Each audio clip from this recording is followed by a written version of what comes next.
इस वीडियो में 7 ऐसी आदतों का जिक्र है जो बहुत कम लोगों में पाई जाती हैं। और दिलचस्प बात यह है कि इन आदतों को और इन आदतों के बनाने के पीछे जो माइंडसेट है उसे डेवलप करना मुश्किल नहीं है। ये आदतें आपकी प्रोडक्टिविटी में इजाफा करेंगी और बाकी लोगों में आपको ज़्यादा काबिल एहतराम और डिफरेंट बनाएंगी।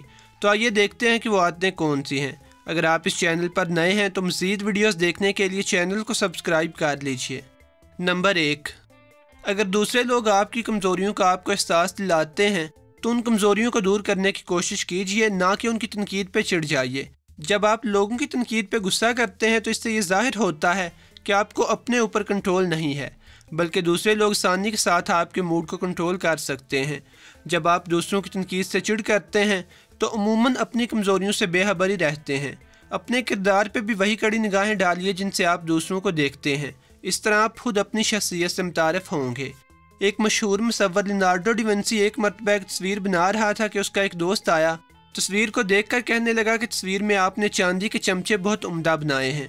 उस अजीम मुसव्विर ने फ़ौरन ही उन चमचों को बिगाड़ दिया, क्योंकि वो चाहता था कि लोग पेंटिंग के अंदर मौजूद लोगों के चेहरों पे फोकस करें, सिर्फ चेहरों पे, और यही उस मुसव्विर की कामयाबी का राज था। इसलिए लोगों की राय, तबसरे या तनकीद पे चिढ़ने की बजाय उसे पॉजिटिव नज़रों से देखने से अक्सर आपका फ़ायदा हो जाता है। दूसरी तरफ अगर आप लोगों की बातों से अपना कंट्रोल खो बैठें तो आपकी कमज़ोरी ज़ाहिर होती है। नंबर 2, इंसान की तबीयत कुछ ऐसी वाक़या हुई है कि उसकी तमाम इरादी कुव्वतें और दलाइल मिसाल के सामने हार जाते हैं। इंसान का जहन मिसालों से बहुत जल्द और बहुत ज़्यादा मुतासर होता है। वो गुफ्तगू बहुत मुतासर कुन साबित होती है, जिसका मतलब मिसालों के ज़रिए से जहन नशीन करवाया जाए। असल में मिसालों का असर इंसानी अखलाक पे बहुत गहरा पड़ता है। जैसे अगर आप किसी इंसान को उस गुनाह का मुर्तकिब होते हुए देखें जिस गुनाह के ख्याल से आप कांप उठते हैं, तो रफ्ता रफ्ता आप में भी उस गुनाह के करने की जुर्रत पैदा होने लगेगी। और अगर वो गुनाह आपके लिए थोड़ी सी भी दिलचस्पी रखता है तो ऐन मुमकिन है कि आप भी उस गुनाह में शरीक हो जाएं। एक अच्छी मिसाल हमें अच्छाई की तरगीब देती है और एक बुरी मिसाल हमें बदी का मिलान पैदा करती है। अगर कोई नावल, ड्रामा, किस्सा या वाक़या हमारी माशरत पर अच्छा असर डालता है तो इसका सबब भी यही है कि हमें मिसाल और नमूने से मुतासर होने की बेपनाह सलाहियत पाई जाती है। इसलिए ज़रूरी है कि अपनी बुराइयों और बुरे कामों का ऐलान ना किया जाए, क्योंकि इससे उन लोगों में भी जुर्रत पैदा होगी जो बदी से डरते हैं, और इसका सारा गुनाह इनडायरेक्टली आपको भी जाएगा।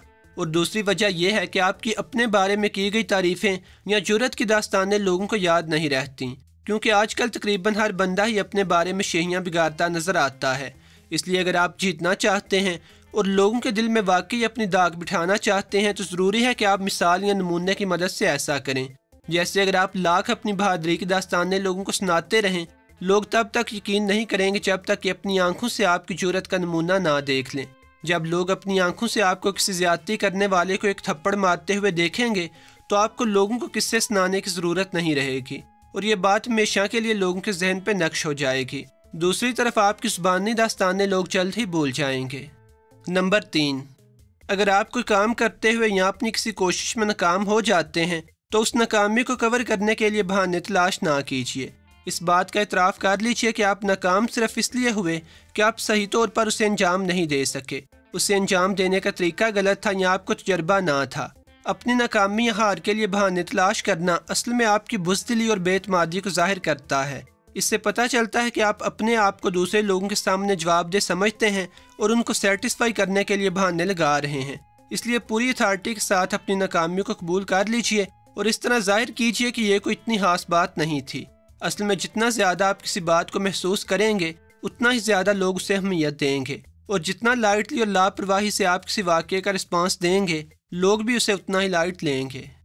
नंबर 4, हम अक्सर करते ही हैं कि अपने तमाम मिलने वालों में से किसी की एक सिफ्त लेते हैं और दूसरे की दूसरी सिफ्त और तीसरे की तीसरी, और इनकी क्वालिटीज़ को एक ख्याली शख्स में जमा कर देते हैं और उस ख्याली शख्सियत से अपना मुआवजना करते हैं या फिर उसकी तरह बनने के ख्वाब देखते हैं।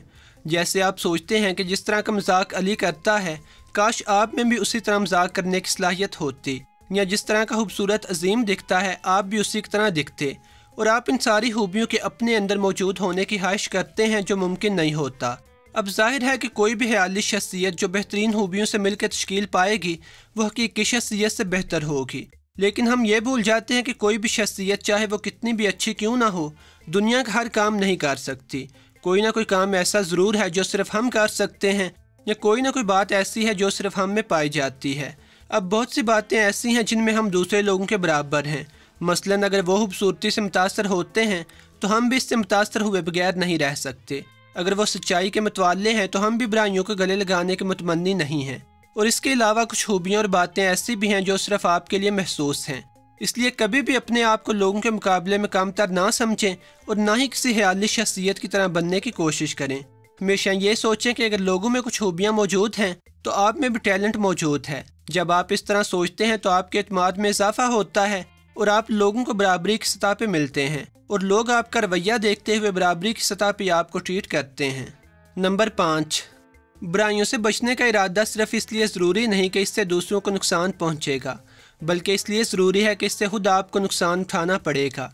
अगर आप दूसरों के साथ बदकारी का इरादा रखते हैं या बुरा सलूक करते हैं तो दर हकीकत आप अपने साथ बदी कर रहे हैं। अगर मैं आपसे कहूं कि अपने आप को गाली ना दीजिए तो शायद आप हैरत का इजहार करें कि यह भी कोई बात है, भला कोई अपने आप को भी गाली देता है। लेकिन वाकया यह है कि जब आप दूसरों को गाली देंगे तो दूसरे भी आपको गाली देंगे। बस दूसरों को गाली देना गोया अपने आप को गाली देना है। इसी तरह अगर आप दूसरों के साथ बदसलूकी करेंगे तो दूसरे आपके साथ बदसलूकी करेंगे। इसलिए अगर इंसान बुराई के वक्त अपने फ़ायदे नुकसान या अपनी ज़ात के तहफ़्फ़ुज़ का ख्याल रखे तो यकीनन उस बुराई से महफूज रह सकता है। मसलन कत्ल से इसलिए हाइफ रहिए कि इसकी पादाश में आपको फांसी दी जाएगी। चोरी से इसलिए बचिए कि इज्जत और आज़ादी खो बैठेंगे। दूसरों के साथ बदसलूकी और बदज़ुबानी का बर्ताव ना कीजिए कि इससे दूसरे लोग आपके बादहा बनेंगे और लोग आपके साथ बदज़ुबानी करेंगे। और बुराइयों से बचने के लिए सबसे ज़्यादा पावरफुल मोटिवेशन ये है कि एक दिन आपने अल्लाह ताला को जवाब देना है, चाहे दुनिया में आपको अपनी बुराइयों का बदला मिलता है या नहीं। और ये भी याद रखें कि शायद आप अपनी छोड़ी हुई नमाज़ों की सज़ा अल्लाह ताला से माफ़ करवा लें, लेकिन किसी के साथ की हुई ज़्यादती या किसी का खाया हुआ हराम माल अल्लाह ताला माफ़ नहीं करेंगे। नंबर 6, इंसान हमेशा से ताकत और बड़ाई की तलाश में है, लेकिन ये सिर्फ उन्हीं लोगों को मिलती है जो अपने इस गोल के बारे में क्लियर हैं। यही नहीं बल्कि कोई भी मुकाम या चीज़ जो आप हासिल करना चाहते हैं उसके बारे में स्पेसिफिक और ऑथेंटिक होना ज़रूरी है। जैसे अगर आप मोटे हैं और आप ये सोचें कि आपने कुछ वज़न कम करना है जिसके लिए आप एक्सरसाइज करेंगे तो शायद आपका काम ना बने। लेकिन अगर आप अपने गोल के बारे में स्पेसिफिक हों, जैसे ये लिख लें कि आप 2 हफ्ते में 5 किलो वज़न कम करेंगे और इसके लिए आपको रोज़ाना इतनी देर के लिए एक्सरसाइज करनी है और ये भी कि जंक फूड नहीं खानी। अब इस तरह अपने गोल के बारे में स्पेसिफिक होना आपको एंड रिजल्ट के बारे में क्लियर पिक्चर दिखाता है और आप मोटिवेट रहते हैं। दूसरी तरफ सिर्फ अंदाजे लगाना और बगैर गोल सेट किए मेहनत करने से आप सिर्फ अपनी जगह पर रेंगते रहते हैं। इसलिए अपने लिए गोल सेट करें और उन पर अमल करें। कामयाबी के लिए शायद मुस्तकिल मिजाजी से ज़्यादा बड़ी दलील आपको कोई भी ना मिले। अक्सर आप पूरा महीना मेडिसिन खाते हैं या एहतियात करते हैं और सिर्फ 2 दिन की बेहतियाती से आपकी सारी प्रोग्रेस ज़ीरो पे चली जाती है। इसलिए किसी भी काम के मुकम्मल होने तक मजबूती के साथ मुस्तकिल मिजाजी का मुजाहरा करें। नंबर 7, सबसे अहम बात यह है कि आप खुद अपना भला चाहने वाले बने। अक्सर लोग दूसरों को बड़े अच्छे मशवरे देते हैं लेकिन अपनी भलाई के लिए कोई संजीदा कदम नहीं उठाते। अब दूसरों की भलाई करना अच्छी बात है, मगर जितना दूसरों के साथ बुराई करने में गुनाह है उतना ही गुनाह अपने साथ बुराई करने में है। हर आदमी का फ़र्ज़ है कि जहाँ तक उससे बन सके अपने दिल और जिस्म को तंदुरुस्त रखे। अपनी सेहत का ख्याल ना रखना असल में अल्लाह ताला की नाशुक्री करने के बराबर है। अगर अल्लाह ताला ने आपको एक चीज़ से नवाजा है तो उसकी हिफाजत करना आपका फ़र्ज़ है। कितने अफसोस की बात है कि हम लोग इस बात का खूब ख्याल रखते हैं कि हमारा खर्च कम हो और हमारी इनकम ज़्यादा हो। हम 10 रुपये लगा कर 20 पैदा करें, 500 की चीज़ें खरीद के 1000 रुपये की बेचें, लेकिन हम अपने जिस्म की तरक्की और तनज़्ज़ुल की फ़िक्र नहीं करते। हम में कितनी नई ताकत पैदा हुई है इसका कभी हमें ख्याल भी नहीं आता। पिछले साल हमारा वज़न कितना था और अब कितना है। पिछले साल कितनी देर बाद हमारा सांस उखड़ता था और अब कितनी जल्दी थक जाते हैं। पहले हम 1 घंटे में कितना ज़्यादा काम कर लेते थे और अब कितना किया जाता है। पहले कितना चल सकते थे और इस साल हमारी क्या हालत है। इन सारी बातों के बारे में हम कभी सोचते भी नहीं और इसीलिए अपनी सेहत को अच्छी तरह मेंटेन नहीं रख पाते। हम अपने आप से उम्मीदें तो बड़ी बड़ी रखते हैं लेकिन अपने आप को बड़े कामों के काबिल नहीं बनाते। या तो आप दिन रात पलंग पे लेटे रहते हैं और सुस्त बन जाते हैं, या रात दिन काम में लगे रहते हैं और बीमार पड़ जाते हैं। दूसरे लफ्ज़ों में या तो हम आराम करते ही नहीं या करते हैं तो रात दिन आराम के सिवा कोई काम ही नहीं, और ये दोनों हालतें सेहत के लिए मुज़र हैं। हमारा जिस्म एक मशीन की तरह है और बेशक मशीनें काम करने के लिए हैं, लेकिन मशीनें उसी वक्त तक ठीक काम करती हैं जब तक कि उनके पुर्जों को ठीक तौर से साफ़ रखा जाए और तेल वगैरह डाला जाए। अगर किसी मशीन से रात दिन काम लिया जाए और उसे साफ़ ना किया जाए तो नतीजा यही होगा कि मशीन बहुत जल्द ख़राब हो जाएगी। साल भर चलनी हो तो 6 महीने चलेगी। यही हाल हमारे जिस्म का है। जिस्म से काम लेने के बाद उसे आराम भी ज़रूर देना चाहिए और ज़्यादा पैसे कमाने के चक्कर में कभी भी अपनी सेहत को नज़रअंदाज नहीं करना चाहिए। अगर जिस्म से बिल्कुल काम नहीं लिया जाएगा या फिर जिस्म की कुव्वत से ज़्यादा काम लिया जाएगा तो दोनों सूरतों में आपका नुकसान है। उम्मीद है कि ये वीडियो आप लोगों को पसंद आई होगी। इसके अलावा मेरे चैनल पे एक वीडियो है कि किस तरह लोगों को अपनी बात मानने पे कायल करें, किस तरह लोगों को ऑफ़र करें कि वो आपकी ऑफ़र से इनकार ना कर सकें, किस तरह लोगों से मदद मांगें कि वो आपकी मदद करने से अपने आप को रोक ना सकें। उस वीडियो में 2 नफ्सियाती ट्रिक हैं जो आजकल तकरीबन हर सियासतदान ही अपने फ़ायदे के लिए इस्तेमाल करता नज़र आता है। अगर आप उस वीडियो को देखना चाहते हैं तो इस वक्त स्क्रीन पे उस वीडियो का लिंक मौजूद है, क्लिक करके देख लीजिए।